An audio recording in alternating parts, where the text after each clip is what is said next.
واپسی پر Boeing ہوان grand queen ڈوجر کم کی باتوں کو سوچ رہا ہے اور کہتا ہے چیزیں اسی طرف جا رہی ہیں جس طرف سو یونگ چاہتی تھی، اور اپنی طرف اشارہ کر کے کہتا ہے تم جو ہواجن کو غلط پھنسانا چاہتی تھی، تمہیں سزا ملنی چاہیے۔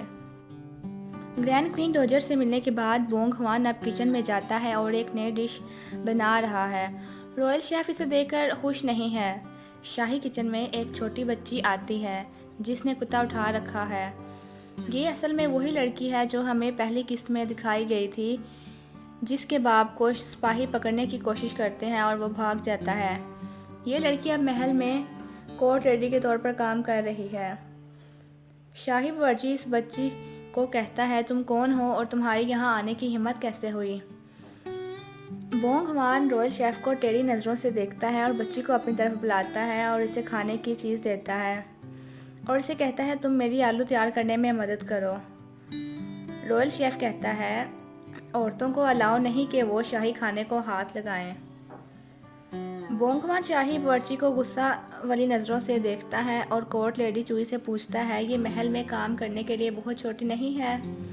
اس بات پر شاہی باورچی اسے بتاتا ہے کس طرح اس کے والدین نے ٹیکس ادا نہیں کیا تھا اور اس کا باپ بھاگ گیا تھا۔ ساتھ ساتھ کام کرتے کرتے ڈش تیار ہو جاتی ہے اور گرینڈ کوئین ڈوجر کو سرو کی جاتی ہے۔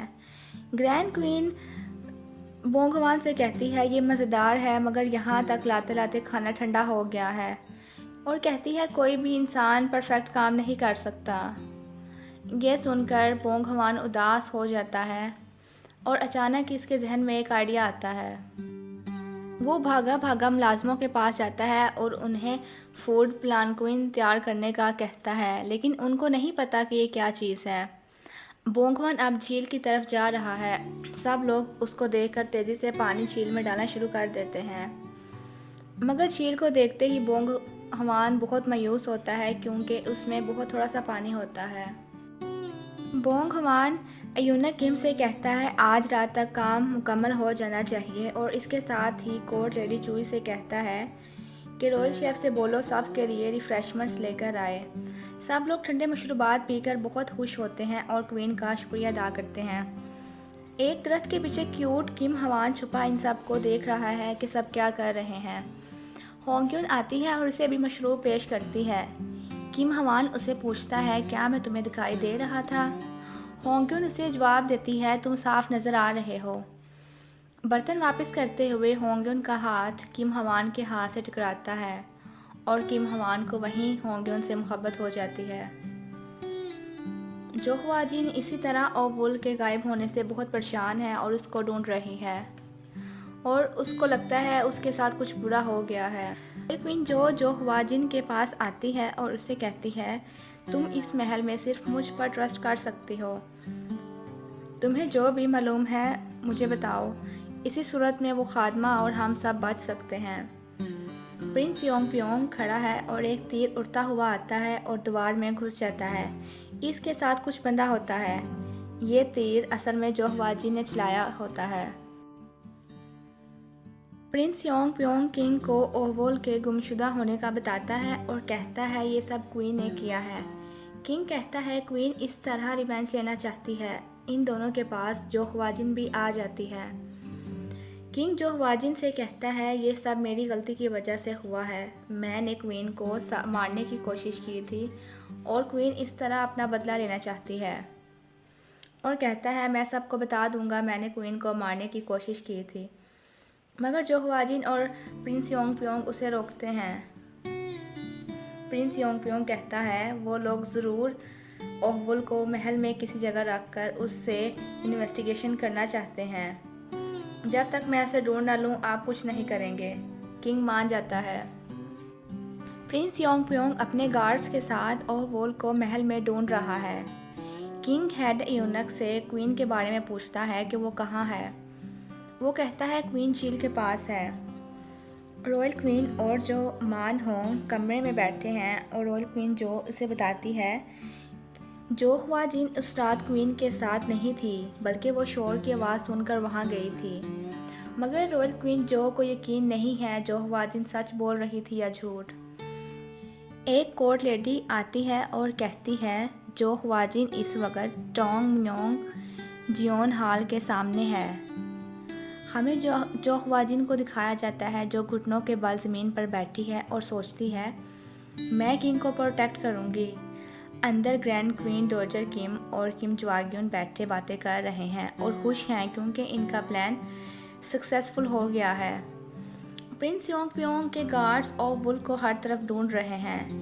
نئے سین میں ہمیں اوف وول کو دکھایا جاتا ہے جو کہ شدید زخمی ہے اور اس کے سامنے نقاب پوش کھڑا ہے جو کہ اصل میں سالسو ہے۔ یہ آدمی اوف وول کو جو خواجین کے خلاف کر دیتا ہے اور کہتا ہے جو خواجین نے جھیل والے واقعے کا سارا الزام تم پر ڈال دیا ہے۔ ہمیں دوبارہ جینگ پونگ ہوان کو دکھایا جاتا ہے جو کہ جھیل کے پاس بیٹھا ہے اور ٹوکری میں سے کچھ تلاش کر رہا ہے۔ اسے ایک کپڑے کا ٹکڑا ملتا ہے جو کہ کوئین سویونگ کی ویل ہوتی ہے۔ ہونگیون اسے بتاتی ہے جھیل میں گرنے سے پہلے آپ نے اسے خود بنایا تھا۔ بونگوان اس سے سویونگ کے بارے میں چند باتیں پوچھتا ہے اور اس نتیجے پر پہنچتا ہے کہ سویونگ اصل میں جو خواجین کو جان بوجھ کر جھیل والے واقعے میں ٹریپ نہیں کر رہی تھی بلکہ وہ تو خود اپنی جان لینا چاہتی تھی۔ اس کے ساتھ ہی کنگ چیولجونگ وہاں آتا ہے اور بونگ ہوان سے پوچھتا ہے یہ تمہاری چوائس ہے۔ بونگ ہوان کو سمجھ نہیں آتی کنگ کس بات کی طرف اشارہ کر رہا ہے۔ کنگ اسے مزید کہتا ہے تم نے جو خواجین کے ساتھ اچھا نہیں کیا اور وہاں سے چلا جاتا ہے۔ کورٹ لیڈی چوئی بونگ ہوان کے کان میں اسے جو خواجین کے بارے میں بتاتی ہے۔ نئے سین میں جو مان ہونگ اور رائل کوئین جو جلدی خال کی طرف جا رہے ہیں۔ گرینڈ کوئین ڈوجر کمرے سے باہر آتی ہے، اس کے ساتھ کم جواگیون بھی ہے۔ جو خواجین ان کو دیکھ کر کہتی ہے میری میڈ اوف وول مسنگ ہے، میں آپ کو وہ بتانا چاہتی ہوں جو آپ سننا چاہتی ہیں، اور کہتی ہے جس رات کوئین جھیل میں گری اس رات میں اس کے ساتھ تھی اور میں نے جان بوجھ کر کوئین کو جھیل میں دھکا دیا تھا۔ میں کسی بھی سزا کے لیے تیار ہوں۔ گرینڈ کوئین ڈوجر کم ایک لیٹر پڑھتی ہے جس میں لکھا ہوتا ہے جو خواجین کے ساتھ رائل کوئین جو بھی اس سب میں شامل ہے، اور یہ کہتی ہے یہ لیٹر ہمیں اوف وول نے دیا ہے۔ جو خواجین بہت حیران اور پریشان ہو جاتی ہے اور کہتی ہے میں نے ایسا کوئی لیٹر ریسیو نہیں کیا رائل کوئین جو کی جانب سے۔ جو مان ہونگ کہتا ہے یہ لیٹر فیک ہے، مگر گرینڈ کوئین کہتی ہے رائل کوئین بھی ساتھ ملی ہوئی ہے، اور اس کے ساتھ ہی کنگ وہاں موقع پر آ جاتا ہے۔ گرینڈ کوئین کنگ سے کہتی ہے جو خواجین اپنے جرم کا اعتراف کر چکی ہے۔ اب بونگ ہوان بھی وہاں پہنچ جاتا ہے۔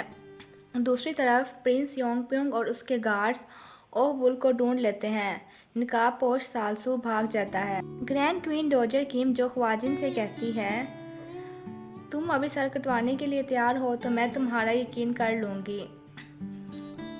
گرینڈ کوئین ڈوجر کم جو خواجین کی گردن پر تلوار رکھواتی ہے۔ سب کے ساتھ بیونگن بھی وہاں پہنچ جاتا ہے۔ کنگ ابھی تک شوق کے عالم میں کھڑا ہے اور کچھ نہیں بول رہا۔ جو خواجین اچانک بونگ ہوان کی طرف ملامتی نظروں سے دیکھتی ہے۔ کنگ گھٹنوں کے بل زمین پر بیٹھ جاتا ہے اور جو خواجین کی گردن پر رکھی ہوئی تلوار پکڑ لیتا ہے۔ یہ دیکھ کر بونگ ہوان کہتا ہے چیولجونگ کتنا کول ہے اور سوچتا ہے یہ اتنا کول کیوں بن رہا ہے۔ اس کے دماغ میں خیال آتا ہے آج رات جھیل پانی سے بھر جائے گی اور میں واپس چلا جاؤں گا۔ کنگ ابھی بتانے ہی والا ہوتا ہے کہ کس نے کوئین کو نقصان پہنچانے کی کوشش کی کہ اچانک جینگ بونگ ہوان کسی ہیرو کی طرح اسے روک دیتا ہے۔ سب لوگ اسے حیرانی سے دیکھتے ہیں۔ دوسری طرف کنویں میں سے پانی ختم ہو جاتا ہے اور جھیل ابھی تک نہیں بھری ہوتی۔ بونگ ہوان بڑے سٹائل میں چلتا ہوا آتا ہے اور زمین پر بیٹھ جاتا ہے اور کہتا ہے میں اس واقعے کا وکٹم ہوں اس لیے مجھے ایکسپلین کرنے دیں، اور کہتا ہے میں نے خود اپنی جان لینے کی کوشش کی تھی۔ سب لوگ حیران نظروں سے اس کی طرف دیکھتے ہیں۔ بونگ ہوان کنگ کی طرف فاتحانہ نظروں سے دیکھتا ہے اور سوچتا ہے مجھے یہاں پر ہیرو دکھنا چاہیے نہ کہ تمہیں۔ اور کہتا ہے ان لوگوں کو چھوڑ دیا جائے جنہوں نے کچھ نہیں کیا۔ گرینڈ کوئین ڈوجر کیم اور کم جواگیون ابھی تک شوق کے عالم میں ہیں کیونکہ کوئین کی وجہ سے ان کا سارا پلان خراب ہو جاتا ہے۔ اس کے ساتھ ہی ایپیسوڈ 4 کا اینڈ ہوتا ہے۔